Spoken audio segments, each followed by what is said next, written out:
ও আবু বকর ওঠো ওঠো ওঠো, ও সাহাবায়ে কেরামেরা, লাইন ক্লিয়ার হয়ে গেছে। আল্লাহ পাক জিবরিল পাঠিয়ে বলে গেলেন, বদরে আমি কথা দিচ্ছি সাহায্য করব। আল্লাহ কথা দিচ্ছে সাহায্য করব। ওয়ালাকাদ নাসরাকুমুল্লাহু বিবাদরিন ওয়া আনতুম আযিল্লা। কলিজার টুকরা, কোরআন সব সত্য না মিথ্যা? নবী এত খুশি, আল্লাহ সাহায্য করো মানে লাইন ক্লিয়ার না, বেঁধে আছে কোনো জায়গায়। সাহাবারা বলছে, হুজুর কি বলছে? আল্লাহ পাক বলেছেন আমি বদরে ফেরেশতাদের একটা দল নামিয়ে দিচ্ছি, চিন্তা করো না, ওরা যত হোক ফেরেশতাদের বাহিনী আসবে। সুবহানাল্লাহ বলে। এবার সেই ফেরেশতারা হয়তো দুটি একটা মরে গেছে, একটা আধা বয়স হয়ে গেছে, কিন্তু অধিকাংশ আসে না নাই? জোরে বলে।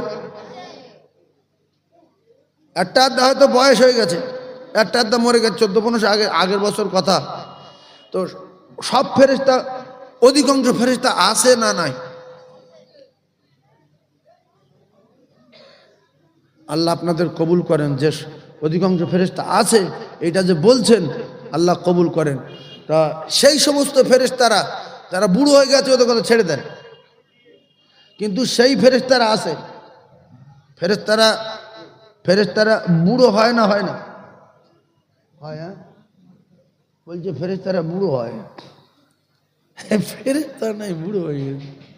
ইস কি তালে পড়িব নাকি। শপথ করুন যতদিন বাঁচবেন জীবনে বলবেন না যে ফেরেশতারা বুড়ো হয়। ফেরেশতারা মরে গেছে একটা আধা, ফেরেশতারা মরে, শুধু আমরা মরবো আর শেষ, আর কেউ মরবে না। আল্লাহর কসম, মৃত্যুকে আল্লাহ মেরে দেবে, মৃত্যু মরে যাবে, আমরা আর মরবো না। আমরা মরে যে জ্যান্ত হয়ে যাব, মৃত্যুর মেরে দেবে, আমাদের আর মারবে না। সুবহানাল্লাহ বলে। এই দুনিয়ায় ধরো কারোর বয়স 40 বছর, আমার সঙ্গে দেখা হয়েছে 20 বছর আগে, গত 20 বছর পূর্বে আমার সঙ্গে দেখা। কাকা বয়স কত গো? বলছে হুজুর 40 বছর। 20 বছর পরে ফের মুফতি সাহেব আমার দাওয়াত করেছে, আমি এসছি সেই কাকার সঙ্গে দেখা। বলছি কাকা বয়স কত গো? বলছে 40 বছর। গত 20 বছর পূর্বে কত বলেছিল? 40। 20 বছর পরে দেখা হচ্ছে, কত বলছে? তাহলে কাকা সেই 20 বছর পূর্বে 40, এখনো 40। তো বলছে এই জবানদের যে কথা বার করেছি, এই জবানার পরিবর্তন, বাপ এক জবান এক, 40। তুমি যদি ফের 20 বছর পরে আসো, ওই 40। এইটা জান্নাতে হবে। সুবহানাল্লাহ বলে। এটা কোথায় হবে? জান্নাতে।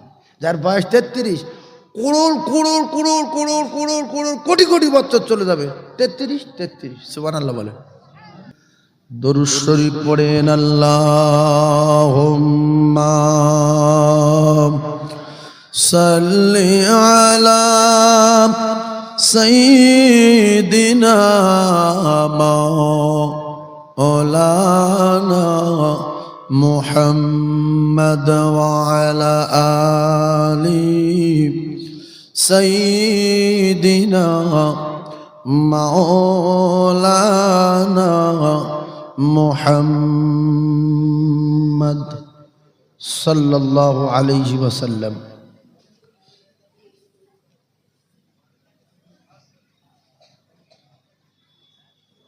আমাদের জান্নাতে যেতে হলে দুনিয়ায় বিরাট লড়াই করতে হবে।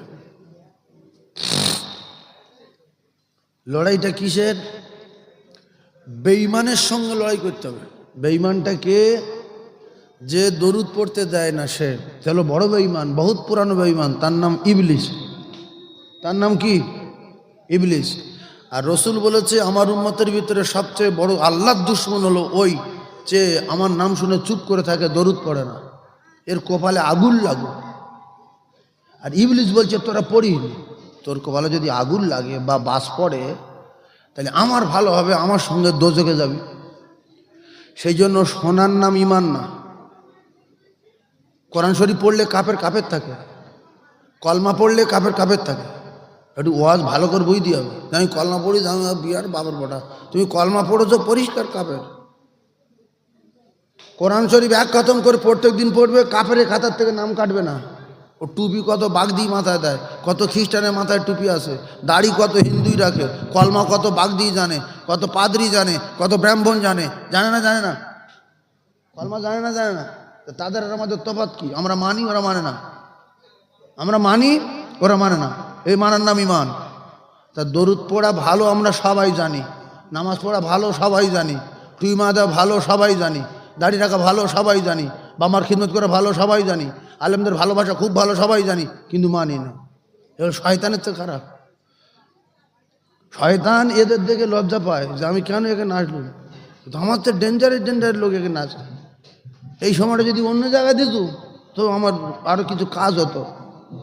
কিছু কিছু জায়গায় শয়তান যায় না, ও একবার চেক করে বেরিয়ে যায় যে না, যে আমার চেয়ে ডেঞ্জারের লোক এখানে নাচে, আমি এখানে নাচবো না।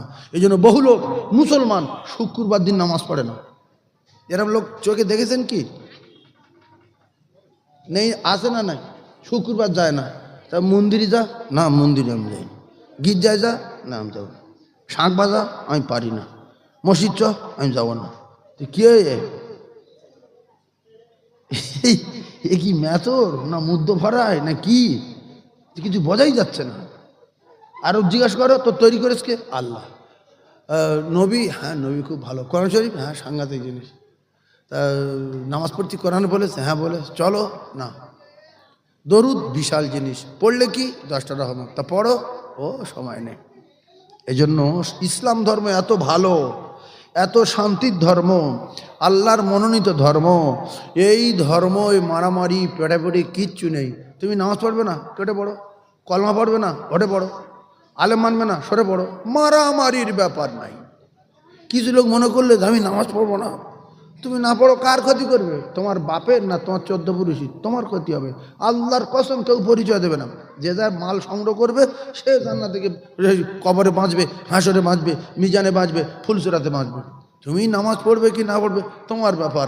আল্লাহ বলো দোস্ত শুধু বলে দাও, ধোলাই আমি করব, কারোর মারধর করো না, বড় কথা বলো না, হিকমতের সঙ্গে শুধু বলো।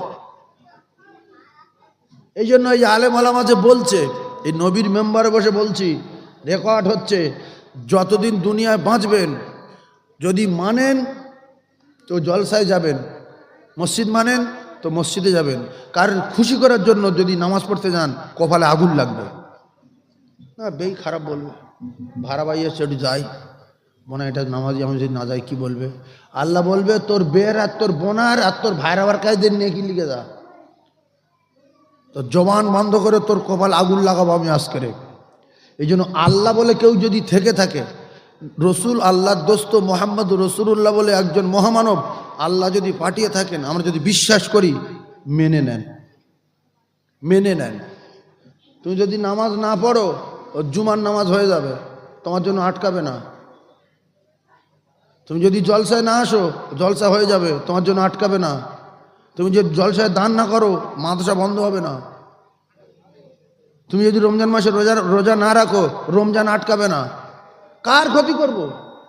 কার ক্ষতি করব? নিজের ক্ষতি নিজে করা হবে। সেই জন্য দরুদ পড়লে আপনাদের রহমত হতো 10টা, সুবহানাল্লাহ বললে জান্নাতে গাছ লাগানো হতো, সেগুলো পাওয়া যেত। বলেননি ফেঁসে গেছেন, কার কি? আল্লাহরও অপমান করা যায় না, আল্লাহর বিউজ্জিতি করা যায় না, আল্লাহর সম্মান বাড়ানো যায় না, নবীরও শেষ করা যায় না, নবীর সম্মান বাড়ানো যায় না। নবী নবী, আল্লাহই আল্লাহ, মেনে নেব, আমাদের ভালো হবে। আবু জেহেল বলেছে মানিনি, তো মানি, সরকুকুরের মতো মরে গেছে। এই কিসের মতো মরেছে? সরকুকুর। সরকুকুর যারা মারি খেয়ে মুগুর খেয়ে রাস্তায় পড়ে মরে, আবু জেহেল বদরের ময়দানে সরকুকুরের মতো মরেছে। ছোট্ট ছোট দুটো বাচ্চা ধরে কুচে দিয়েছে। তারা বলছে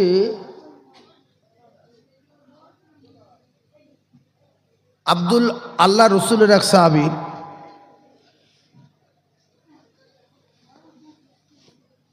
বদরের ময়দানে দাঁড়িয়ে আছে লাইনের কাতারে, আব্দুর রহমান ইবনে আউফ। নামটা ক্যাসেট হয়ে যাচ্ছে, সত্য নাম না বললে আর গন্ডগোল, যেটা হাদিসের ভিতরে আছে। নামটা মুখস্থ করেন তো, বলেন আব্দুর রহমান ইবনে আউফ, এটা বলতে পারবেন তো? আব্দুর রহমান ইবনে আউফ বলেন, শুধু বলেন আব্দুর রহমান ইবনে আউফ রাদিয়াল্লাহু তাআলা আনহু আব্দুর রহমান রাদিয়াল্লাহু তাআলা, উনি বদরের কাতারে, লাইনের কাতারে দাঁড়িয়ে আছে। হঠাৎ করে উনি বলছেন যে আমি বদরে দাঁড়িয়ে আছি, খুব টেনশানে। কেন, এরা 313 জন, ওরা 1000-এরও বেশি, ওদের মাল মিডিয়াম রেডি। সাহাবাই কেরামদের কাছে তেমন মাল মিডিয়াম নাই, আর যাদের কাছে ঈমান থাকে তাদের মাল মিডিয়ামের দরকারও নাই, তাদের সঙ্গে আল্লাহ থাকে। সঙ্গে থাকে কে? আবু জেহেলের পুরো গ্রুপ গায়ে সুর ঘেরাওয়া করেছে। কিতাবে এসছে আবু বকর সিদ্দিক রাদিয়াল্লাহু তাআলা আনহু হাউ হাউ করে কাঁদছে গর্তের ভিতরে, যে রাসূলুল্লাহ আর উপায় নাই। সে মাকড়সার কথা, পায়রার কথা, কবুতরের কথা, যাই ওসব এখন ছেড়ে দিলাম। হাউ হাউ করে কাঁদছে, কোনো উপায় নাই। কারণ যে ওদের পাগুলো আমি দেখতে পাচ্ছি, আমি সেই গর্তের ভিতরে ঢুকেছিলাম, আল্লাহর কসম, এই এতটা তফাত। উপরে যে স্ল্যাবটা আছে ফাটল ফাটল দেখা যায় হালকা, এতটা তফাত ওখানে, ওরা ওর উপরে, আর এই 1-1.5 তফাত নিচে সিদ্দিক আকবর রাদিয়াল্লাহু আনহু আর রাসূলুল্লাহ। ওদের হাতে সব মাল মিডিয়াম তরবারি, যে তরবারি নিয়ে ঘর ঘেরাও করেছিল সেই তরবারি ওদের হাতে আছে, পিছনে ধাওয়া করেছে, সবার হাতে তরবারি। সিদ্দিক আকবর রাদিয়াল্লাহু তাআলা আনহু হাউ হাউ করে কাঁদছে। রসুল বলেন, আবু বকর তুমি কাঁদছো কেন? বলছি, ইয়া রাসূলুল্লাহ, ওদের পা দেখতে পাচ্ছি, এসে গেছে, আর উপায় নাই, গর্তে ভিতরে মানে কোনো দিকে যাবো, দৌড়ানো যাবে না, পালানো যাবে না। তো বলছে, তুমি ভেবো না যে শুধু তুমি আর আমি, আমাদের সঙ্গে আমার আল্লাহ রয়েছে। আল্লাহ প্রত্যেকের কাছে আছে না নাই? প্রত্যেকের কাছে আছে না নাই? তাহলে এর নাম ঈমান, যে আল্লাহ আছে। আল্লাহ বলছে, হ্যাঁ আমি আছি, টেনশন নাই। সুবহানাল্লাহ বলে। তাহলে সিদ্দিক আকবরকে রাসূলুল্লাহকে মারতে পেরেছে না পারেনি? মারতে পারেনি। বাঁচিয়েছে কে? আল্লাহ। আব্দুর রহমান ইবনে আউফ রাদিয়াল্লাহু তাআলা, এর ভিতরতে কি শিক্ষা নেবেন আমি সেই জন্য বলছি। উনি বললেন, আমি দাঁড়িয়ে আছি খুব টেনশানে, তো আমি ডান দিকে তাকিয়ে দেখছি কাদের সঙ্গে আসি, আমি কি একটু শক্তিশালী লোকদের সঙ্গে আসি? বাম দিকে তাকিয়ে দেখলাম আমি কাদের সঙ্গে আসি, এদিকে একটা বাচ্চা ছেলে, এদিকে একটা বাচ্চা ছেলে, আমি এদের সঙ্গে আসি। হ্যাঁ ভাই, যখন একবার মৃত্যু সামনে এসে যায়, মানুষের ভিতরে একটা অন্যরকম কিছু সৃষ্টি হয় না? হয় না? বাচ্চাটা বলছে, চাচু জি, আপনি আবু জেহেলকে চেনেন? বলছে, তা তুমি কি করবে বাবা? আবু জেহেল তো সে মক্কার বড় পালোয়ান, সেই তো আজকের নেতৃত্ব দিচ্ছে বদরে, তুমি ওর নাম বলছো? বলছে, না, আমি শুনেছি সে নাকি আল্লাহ রসুলকে গালি দেয়, তো আপনি একটু দেখিয়ে দেবেন। তুমি কি করবে? বলছে, আমি যতক্ষণ বেঁচে থাকবো হয় ওর মারবো, নয় আমি মরবো, আর ওর যদি আমি বাচ্চা মানুষ মারতে না পারি, ওর শরীরের সঙ্গে শুধু জড়াবো, শুধু পাক খাবো। হঠাৎ করে এই বাম দিকতে একজন বলছে, কি বাবা? বলছে, চাচু আপনি চেনেন আবু জেহেলকে? বলছে, কেন, তোমার কি হয়েছে? বলছে, সে নাকি রাসূলুল্লাহর গালি দেয়, আর আমরা ছোট ছোট বাচ্চারা বেঁচে থাকবো, নবীর গালাগালি করবে, আমরা সহ্য করতে পারবো না, হয় তার মারবো আর নয় আমরা মরবো। সুবহানাল্লাহ বলে। হয় তার মারবো আর নয় আমরা মরবো। এখন যদি নবীর গালাগালি দেয়, কিছু মুসলমানের জন্ম, আমি ও তাহলে নেই বাবা, ঝগড়া দামড়া হবে, ফালতু কথা বলতে গেলে। সে নবীর গাল দেশে আল্লাহ বুঝবে, নবীর গাল দেশে আল্লাহ বুঝবে। শোনেন, বাপের গাল দিলে যদি ছেলের গাজালা না করে, ওই বাপ কিন্তু ছেলের উপরে রেগে যায়, তেজ্যপুত্র করবে, আর জমি যায় কিছু দেবে না, বলে তুই মানুষের বাচ্চা না, এরকম ধরো, তোর কপালে আগুন লাগাই আমি। বাপের যদি কেউ গালাগালি দেয়, ছেলে যদি পাশে দাঁড়িয়ে হাসে, হ্যাঁ ভাবে দিচ্ছে, দেখি আমার তো দেয় না, এ কি মানুষের বাচ্চা নাকি? জোরে বলেন। আপনি বাপ, বাজারে একটা ছেলে আপনার গালাগালি করছে, যে উমুকের বেটা, এই তুমুকের বেটা, এই শালা, কথা বলি না কেন? ছেলে একবার বলার দরকার না যে তুই আমার বাপের গালাগালি করছিস কেন? বলার দরকার আছে না নাই? আল্লাহর কসম, বুখারী শরীফের হাদিস, রসুল বলেছে তোমার বাপের চেয়ে, তোমার মায়ের চেয়ে, তোমার 14 পুরুষ ওয়ান্না সেজমাইন সবচেয়ে বেশি আমার যদি ভালোবাসতে না পারো, তাহলে পরিপূর্ণ মোমেন বলে দাবি করতে পারবে না। তাহলে বাপের যদি গালাগালি দেয়, যদি হালকা রাগ হয়, বাপের গালাগালি দিলে যদি হালকা রাগ হয়, রসুলের গালাগালি দিলে তার চেয়ে বেশি কষ্ট হওয়ার দরকার আছে না নাই? জোরে বলেন। এও বলতে পারবেন যে বাপের গালি দিলে মেনে নেবো, কিন্তু রসুলের গালাগালি দিলে জীবন দেব আর নাই জীবন নেব। এর নাম ইমান। এর নাম কি? এর নাম ইমান। বিশ্বাস করুন, এখন বহু লোক আছে, যদি বলে অমুক লোক নবীর গালাগালি করে, চলে একটু যাই, আমি ওতে নেই, বাচ্চা কাচ্চা আছে বাড়িতে। এই কথা ঠিক না ভুল গো? যার ঝগড়া সে করব, আমি ফেতনা জমানো, ফেতনা হবে, কোন বাবা কোথায় কেস কাম হবে। এরকম লোক আছে কি? বাচ্চা ছেলে দুটো বলল, চাচু একটু দেখিয়ে দেবেন, দুটো এক মায়ের সন্তান, কলিজার টুকরা ভাইয়েরা আমার। দেখিয়ে দেওয়ার কথা বলার সাথে সাথে আব্দুর রহমান ইবনে আউফ রাদিয়াল্লাহু তাআলা আনহু 17ই রমজানে, 17ই রমজান, কত? 17ই রমজান মানে রমজান মাসের 17 তারিখে দিনের বেলা উহুদের ময়দানে আব্দুর রহমান ইবনে আউফ বললেন, আমি দেখতে পেলাম আবু জেল নেতৃত্ব দিচ্ছে, লোকজনকে সাজাচ্ছে, অর্ডার দিলে যুদ্ধ শুরু হয়ে যাবে, কে কোন কায়দায় মারবে, কোন দিক দিয়ে যাবে, নেতা কিন্তু সাজেশন দেয়। সাজায় কে? নেতা। যে তুই ওদিক দিয়ে যাবি, তুই ওদিক ধরবি, টুক করে কটা মাথা কেটে নিবি, মক্কা বেরিয়ে চলে যাবো। এই সাজানোর সময় আব্দুর রহমান আউফ বললেন যে আমি দেখতে পেলাম লোকজন সাজাচ্ছে। তা বাচ্চা ছেলে দুটো বললাম, আবু জেলকে চেনো না? বলছে না চাচু। কই? বলছে সেই লোকজনকে সাজাচ্ছে মাঠের মাঝখানে, ওইটা আবু জেহেল। কিতাবে লেখা আছে, দুই ভাই বিদ্যুৎ গতিতে গিয়ে তরবারি নিয়ে টুকরা টুকরা করে জাহান্নামের টিকিট ধরিয়ে দিলেন। ও মুসলমানেরা, যুবকেরা, বাচ্চা দুটো বলছিলেন চাচু, আব্দুর রহমান ইবনে আউফকে বলছিলেন চাচু, হয় আবু জেল মরবে আর নয় আমি মরব, শুধু একটা বার দেখিয়ে দেন আমি বেঁচে থাকবো। আমার সামনে রাসূলুল্লাহকে গালি দেবে, আমি সহ্য করতে পারবো না। এই হলো প্রেম, এই হলো ভালোবাসা, এই হলো মহব্বত। যারা রাসূলুল্লাহকে ভালোবাসে তারা আল্লাহকে ভালোবাসে, যারা নবীর জন্য জীবন দিল তারা আল্লাহর জন্য জীবন দিল।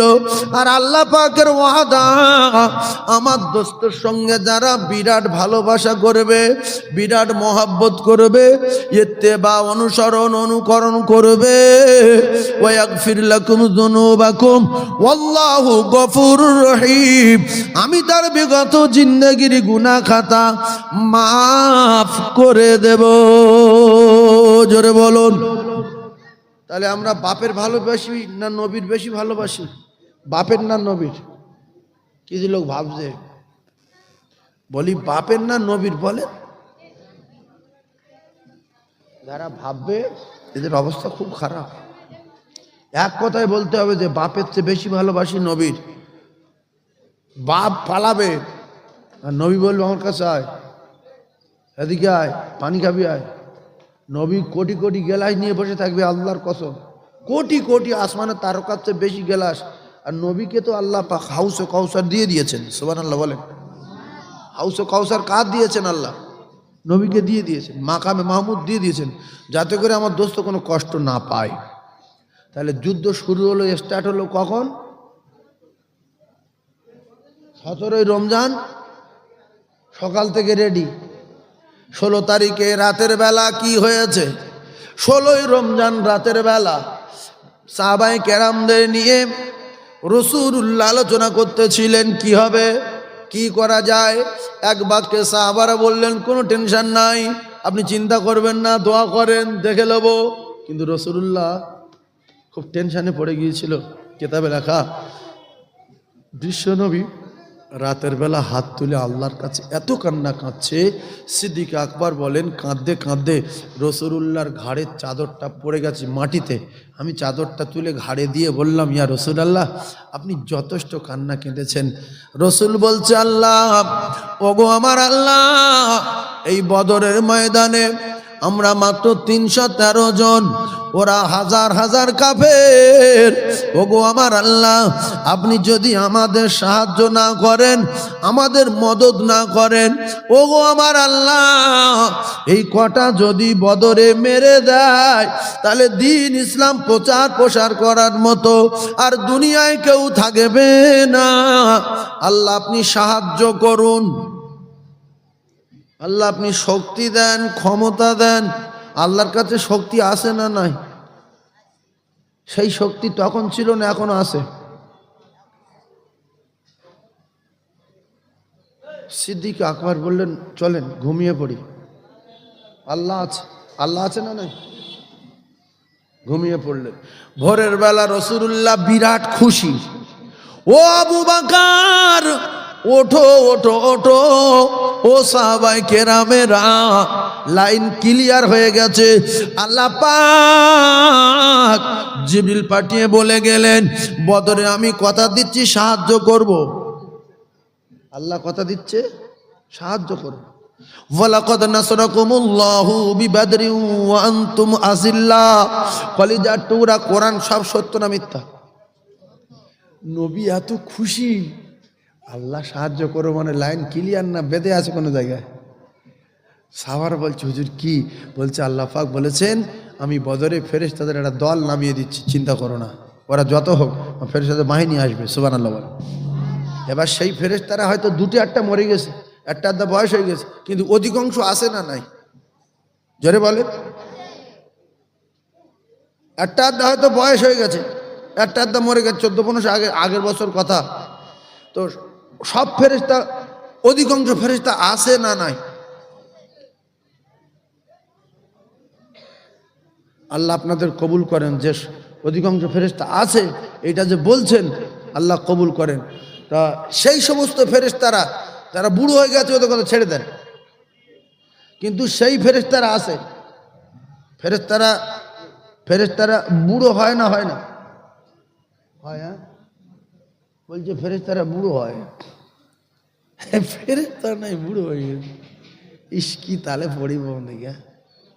শপথ করুন, যতদিন বাঁচবেন জীবনে বলবেন না যে ফেরেশতারা বুড়ো হয়। ফেরেশতারা মরে গেছে একটা আধা, ফেরেশতারা মরে, শুধু আমরা মরবো আর শেষ, আর কেউ মরবে না। আল্লাহর কসম, মৃত্যুকে আল্লাহ মেরে দেবে, মৃত্যু মরে যাবে, আমরা আর মরবো না। আমরা মরে যে জ্যান্ত হয়ে যাব, মৃত্যুর মেরে দেবে, আমাদের আর মারবে না। সুবহানাল্লাহ বলে। এই দুনিয়ায় ধরো কারোর বয়স 40 বছর, আমার সঙ্গে দেখা হয়েছে 20 বছর আগে, গত 20 বছর পূর্বে আমার সঙ্গে দেখা। কাকা বয়স কত গো? বলছে হুজুর 40 বছর। 20 বছর পরে ফের মুফতি সাহেব আমার দাওয়াত করেছে, আমি এসছি সেই কাকার সঙ্গে দেখা। বলছি কাকা বয়স কত গো? বলছে 40 বছর। গত 20 বছর পূর্বে কত বলেছিল?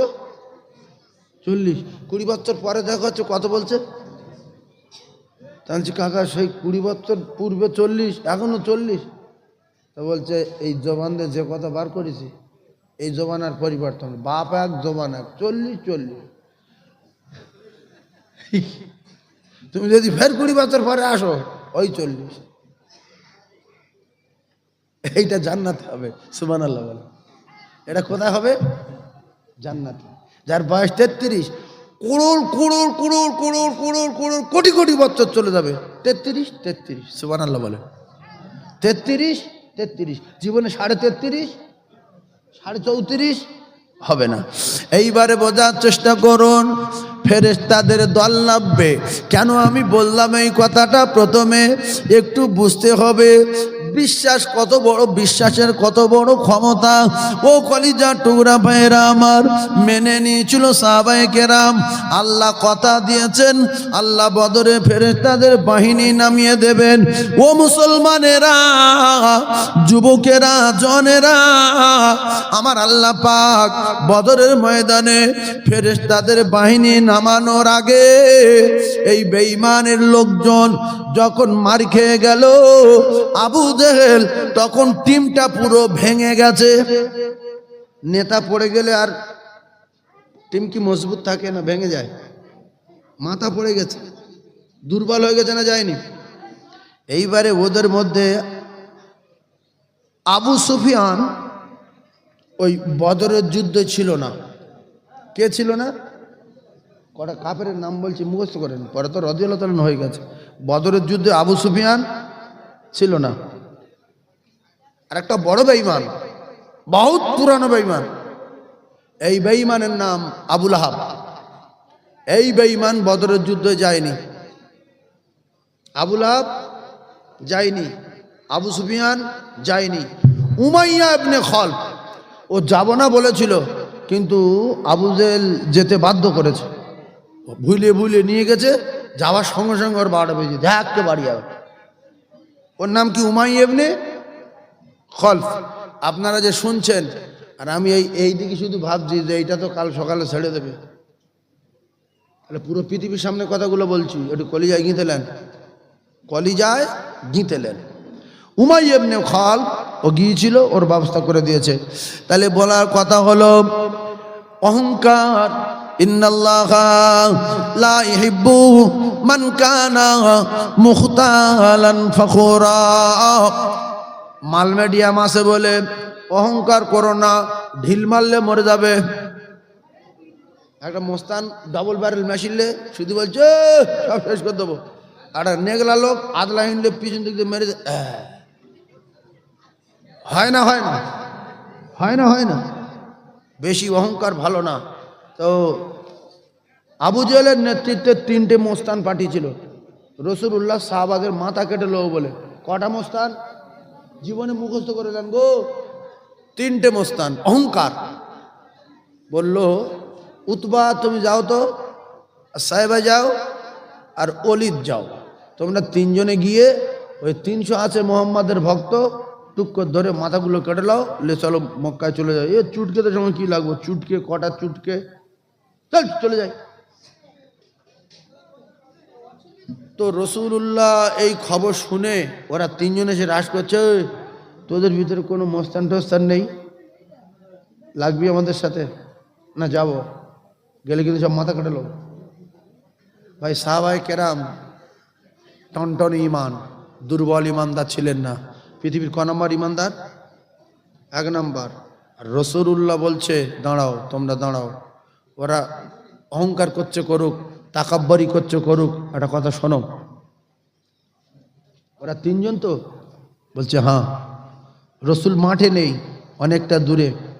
সাহাবায়ে কেরাম সবসময় রসুলকে ঘাটে রাখতেন যে আপনি দূরে থাকেন, মরি তো আমরা মরি। সুবহানাল্লাহ বলেন, মরি তো আমরা মরি।